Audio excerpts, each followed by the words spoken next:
Está en el estudio de Buen Día el presidente del Codicen, Robert Silva. ¿Qué tal? Bienvenido. Gracias por la Despeinado, invitación. está despeinado. Sí, bueno, anduve ¿Qué rápido hizo? porque ¿Anda en anduve moto? llevando, anduve llevando a mi hija que No le haga caso. tenía gimnasia hoy Exacto. temprano y la dejé antes. Bueno, Robert, bueno, obviamente que hay muchos temas. Simplemente lo más informativo, porque vi la aclaración ayer, apenas se conoció la publicación en la diaria del cambio de evaluación, salir de los números y volver a lo que en nuestra época era bueno regular. ¿Va a haber un cambio de la forma de evaluar, de los conceptos de los maestros sobre los alumnos? Sí, yo creo que parte de la transformación curricular que tenemos que hacer, esto es del plan y de los programas, es la forma de evaluar. Es decir, una evaluación que apunte mucho más al acompañamiento de los estudiantes, a prevenir situaciones de fracaso, a desarrollar distintas estrategias que posibiliten el desarrollo durante más tiempo de los estudiantes para determinar si se interrumpe o no su trayectoria, esto es, si repite o no. Repetición va a seguir existiendo, que la gente quede tranquila, porque hubo también eso de que no había más repetición, pero lo que sí va a haber es una adecuación del régimen de evaluación a las nuevas realidades. Y se está viendo a través de un mecanismo nuevo, se nos han propuesto niveles de evaluación, descriptores de esa evaluación, esto es saber juicios. Lo conceptual, Lo digamos. conceptual, para que se pueda entender, y estamos discutiendo si va a ir asociada a una calificación o no. Ayer se anunció que no había más calificación. Por eso la pregunta concreta. Claro, yo dije no, todavía no está definido porque no hemos aprobado el reglamento, porque estamos en ese proceso de adecuación del mismo. Y tiene que ver esto con todo lo macro, digamos. Este es un punto de, Es un punto. de toda la Nosotros transformación. hicimos el marco curricular, dijimos tienen que haber 10 competencias generales que los estudiantes tienen que desarrollar, establecimos perfiles, es decir, qué esperamos de un estudiante que vaya logrando a medida que va avanzando, progresiones de ese aprendizaje del estudiante, luego el plan de educación básica integrada de 3 años a 15, estamos con los programas que ingresan en las próximas semanas al Codicen y con el reglamento de evaluación. Todo eso es el paquete de cambio curricular que comienza en marzo del año próximo. No está definido, perdón, no está definido, o sea, todavía... ¿Qué es lo que hoy se sabe? Que va a cambiar, pero No, el hoy ya- Codicen hoy va a ya- dar hoy la ya última está. palabra. ¿Qué herramientas, qué conocimiento tienen docentes, todos los integrantes del sistema educativo? ¿Qué saben que va a suceder? No, ya saben que el marco curricular está aprobado, están aprobadas las progresiones de aprendizaje, está aprobado el plan de educación básica integrada, esto es que haya 3 ciclos, van a haber un primer ciclo de educación inicial, 3, 4 y 5 años, primero y segundo de escuela, un segundo ciclo que es de tercero a sexto y un tercer ciclo que es séptimo, octavo y noveno.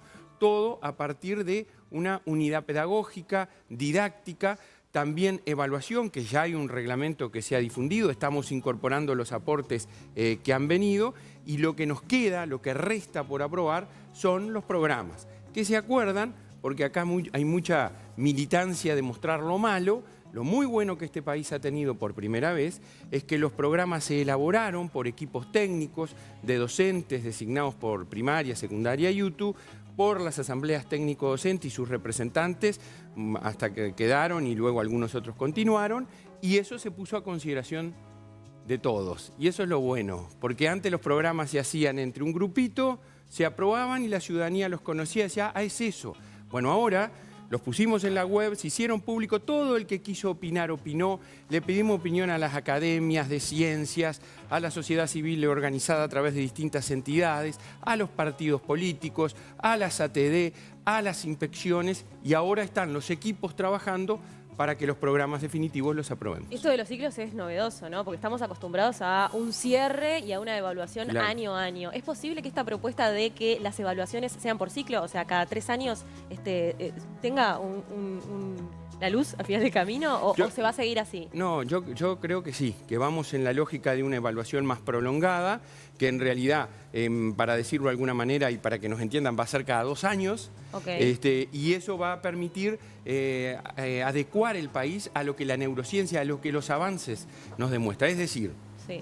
para entendernos, que transcurra un año cognitivamente no quiere decir que el niño, sobre todo en los casos de los más pequeños, haya desarrollado todas sus aptitudes para los logros que se esperan de él. Mi madre, voy a poner un ejemplo, maestra de primer año de escuela, muchas veces me lo dijo, De niños que daban repetidores, en abril, mayo del año siguiente ya estaban en condiciones de comenzar un segundo año. Y es lo que el país tiene que darse cuenta.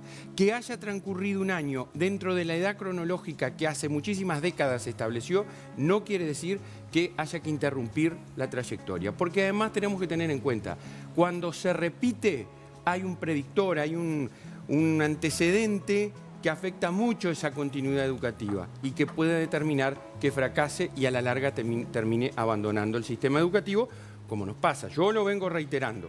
42% de los jóvenes de 19 años ya no están en la educación en este país. Bueno, ese fue el título del semanario Voces de ayer. Es terrible. Impactaba la cifra. Estás hablando de casi la mitad. Casi la mitad ya no estudia a los 19 años. Entonces es una situación dramática como país. Y nos tenemos que dar cuenta que tenemos que hacer algo por la educación, porque de lo contrario, si seguimos haciendo lo mismo, la situación va a permanecer como está hace tanto tiempo. Claro, el tema es que lo que se reclama, Robert, de distintos sectores es una mayor incidencia en la toma de decisiones por parte de quienes en el día a día están con los alumnos, como los docentes, por ejemplo. Sí, sí, han participado muchísimo, ¿verdad? Yo digo, miren, hay evidencia, lo digo con meridiana claridad, no ha habido un proceso de transformación curricular que haya más participación.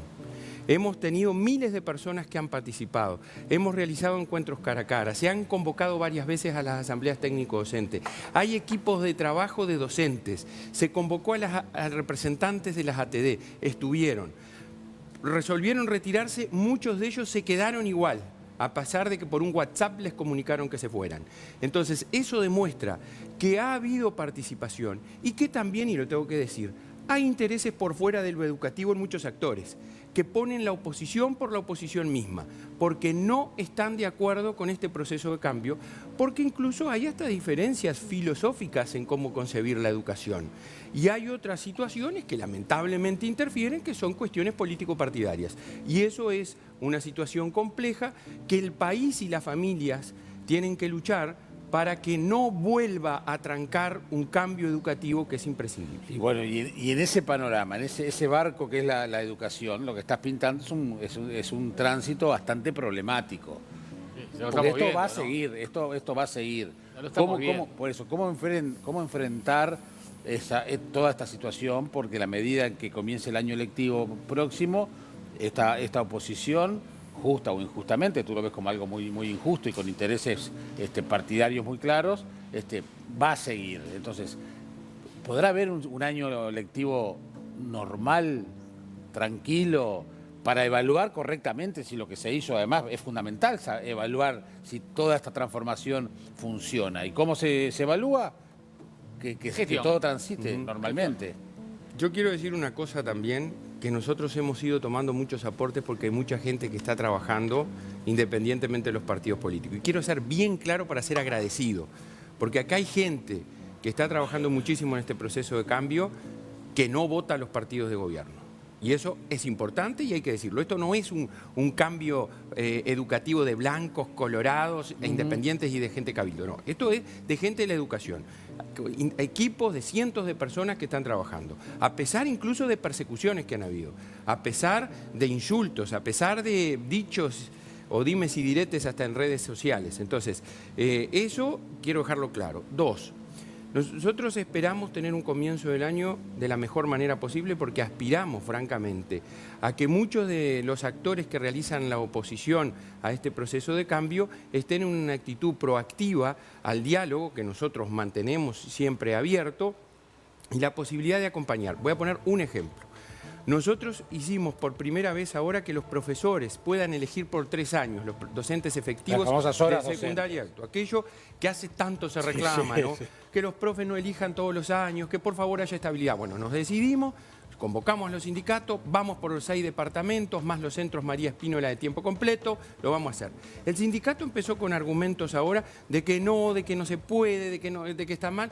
Nosotros dijimos, miren, lo vamos a hacer igual, porque entendemos que están dadas las condiciones, fuimos a negociación colectiva, incluso en el ministerio.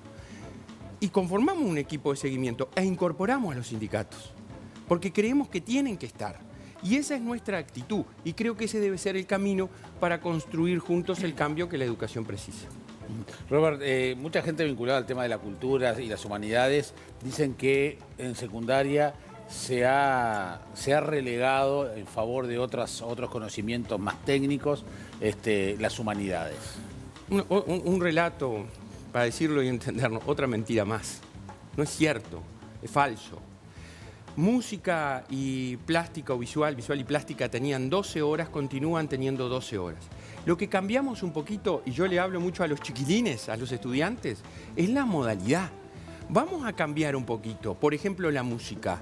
Que no solo sea una asignatura, sino que también se desarrolle como unidad curricular a través de un taller, con menos estudiantes, que participen más los estudiantes, que exploremos los saberes de cada uno, ejemplos, si sabe algún instrumento, que se desarrollen estrategias incluso con otras asignaturas. A ver, seamos un poquito disruptivos, cambiemos medianamente la forma de enseñar para que los estudiantes aprendan y también lo que es importante, se motiven, no se aburran en la clase. Y eso en los sistemas educativos del mundo se tiene muy en cuenta porque la razón de ser de un sistema educativo es el estudiante. Entonces, fueron cambios sobre todo metodológicos, estructurales y organizacionales. No hay pérdida de horas en secundaria y eso tiene que quedar claro porque es así. ¿Y los exámenes a fin de año? ¿Van a haber algunos cambios? Bueno, ¿Tema de las bajas? En los exámenes se está estudiando. Nosotros hicimos este año que también armaron todo un relato de que se está flexibilizando para mejorar las estadísticas. Miren, señores, nosotros estamos haciendo acá lo que los sistemas en el mundo están haciendo educativos en una época post-pandemia. Traten de mantener a los gurises en el sistema educativo, sabiendo que aprendieron menos, sabiendo que perdieron aprendizaje, pero que no se vayan porque después mucho peor incorporarlos. Entonces, eso fue lo que hicimos a fin de año, hizo secundaria, hizo UTU, adecuó la forma de evaluación. Ahora el nuevo reglamento establece otros mecanismos. ¿Por qué solo el examen? ¿Por qué no la evaluación por proyectos?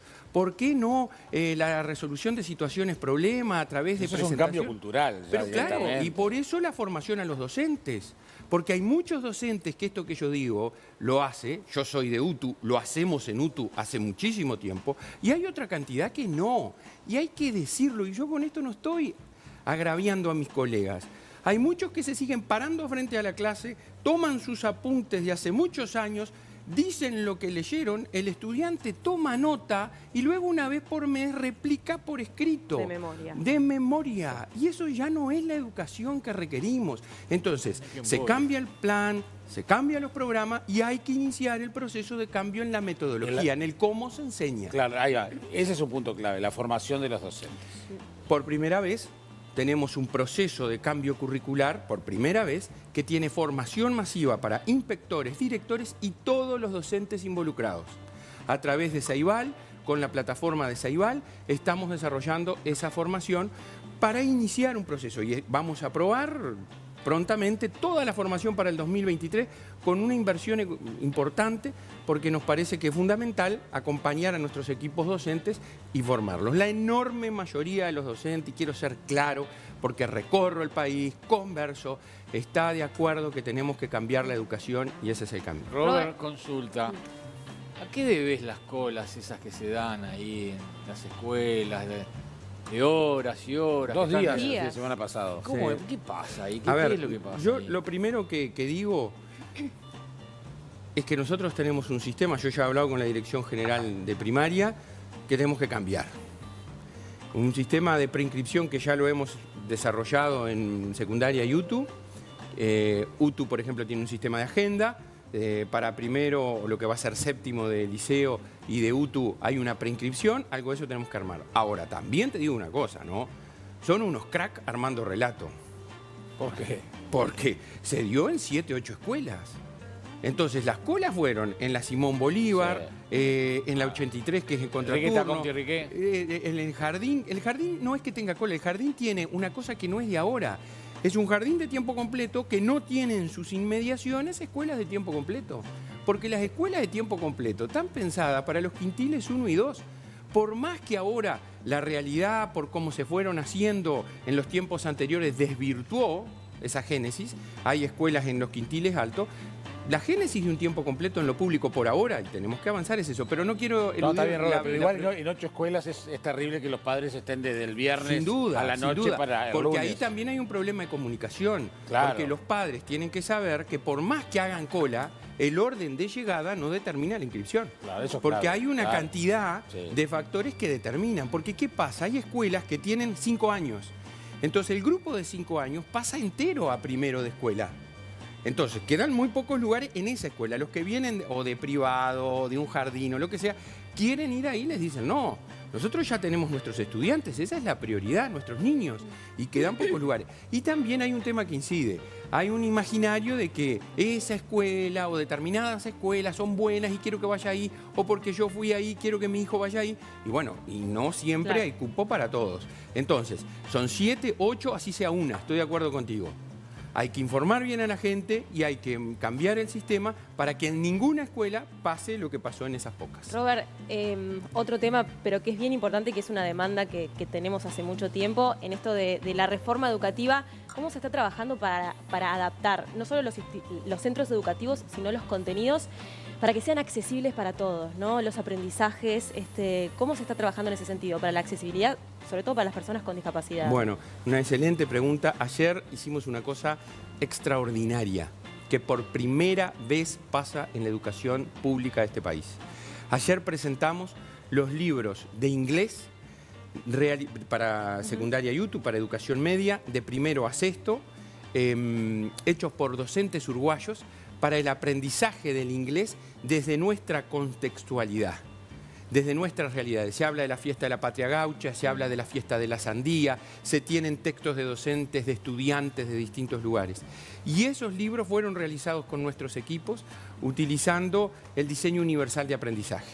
Entonces tiene desde a cuestiones auditivas para los que tienen dificultades visuales, tiene distintos instrumentos que permiten que el libro sea absolutamente inclusivo desde esa perspectiva.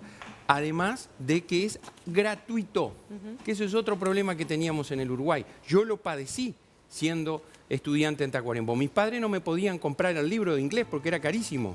Claro. Entonces, Bueno, se van en ese sentido también. vamos trabaja en ese mucho. sentido, lo estamos haciendo también para los libros de matemática y lengua junto con UNICEF para educación inicial y primaria, y salen ahora a la brevedad los libros de iguales características para enseñanza de inglés en inicial y toda primaria. Y estamos avanzando en esa lógica también en Ceibal, entregando dispositivos, Claro. por ejemplo, teclados, pantallas, que permitan que los estudiantes puedan tener acceso a la educación para hacer efectivo el derecho a la educación. ¿Y Está están bueno. todos los centros, acondicionados para las personas que tienen la movilidad reducida? No, el 100% no, pero sí tenemos una política que incluso viene de la administración anterior, que es muy importante, que es la accesibilidad de todos nuestros centros y la construcción de baños, servicios higiénicos accesibles. Los centros educativos, incluso los nuevos, se están construyendo, si son más de una planta, tienen ascensor, sobre todo los de media, por el tema de laboratorios, biblioteca, y para que sean accesibles para todos. Es un proceso que tenemos que ir avanzando, que hay que continuar con lo que se venía haciendo, se está haciendo, y con lo que también hay que hacer a futuro. Y esto también digo, estamos trabajando muy articuladamente con el Ministerio de Desarrollo Social. El otro día presentamos junto también al Ministerio de Educación y Cultura el nuevo protocolo para la educación inclusiva y para hacer efectivo el derecho a la educación a personas en situación de discapacidad. Vamos a iniciar un proceso nuevo el año que viene con el Ministerio, vinculado a nuevas figuras que vamos a instalar en los centros educativos para avanzar en aquello que no solo tiene que ser inclusiva el aula, sino toda la comunidad educativa, desde el que está en la portería hasta la dirección del centro, por decirlo de alguna manera, ¿no? Para terminar, Robert, te veo con mucho entusiasmo y para hacer las cosas hay que tenerlo sin lugar a dudas. Pero como presidente del CODICEN, ¿qué te preocupa? ¿Cuál es la debilidad que le encontrás a todo este proceso hoy, en el estado de situación hoy? Nosotros tuvimos un problema, ¿verdad?, que ha sido los 2 años de pandemia, y hay que reconocerlo. Nos afectó fuertemente esa situación. Entonces, nosotros quisiéramos haber tenido más tiempo para poder implementar esta situación. El tiempo hace que las acciones sean intensas, pero venimos bien. Hemos recuperado camino no andado.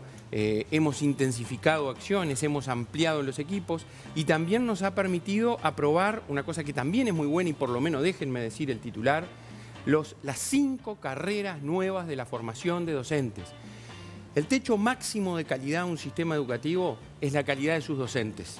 Y nosotros ahí cambiamos. Y voy a decir algún titular. Mire, los docentes ahora en el Uruguay, además de, vamos a iniciar el trámite de reconocimiento universitario, tienen lengua española todos. Tienen pensamiento computacional, tienen pensamiento científico. Trabajan y abordan las neurociencias, ciudadanía digital. Además de lo que es la expertise propia del enseñar, que tiene que tener mucho foco. Porque ¿por qué se caracteriza un docente? ¿Por qué nos caracterizamos? Por saber enseñar. Entonces, también eso es importante. Entonces, comenzamos la transformación curricular a través de la educación básica integrada de los 3 a los 15 años. Comenzamos en primer año las nuevas carreras de formación docente, lo cual también es algo que va unido a la estrategia de transformar, mejorar la gestión, dar más autonomía a nuestras comunidades educativas. O sea que esa fue la dificultad, es una transformación, como decimos, no llegó para ser estática, ponerla y punto, sino que es un proceso dinámico y continuo, de acción permanente, de evaluación concomitante, para seguir avanzando en cambiar la educación. Gracias por venir, ¿eh? Gracias. Felicidades, que pases muy bien. Muchas Feliz gracias. Navidad, Robert.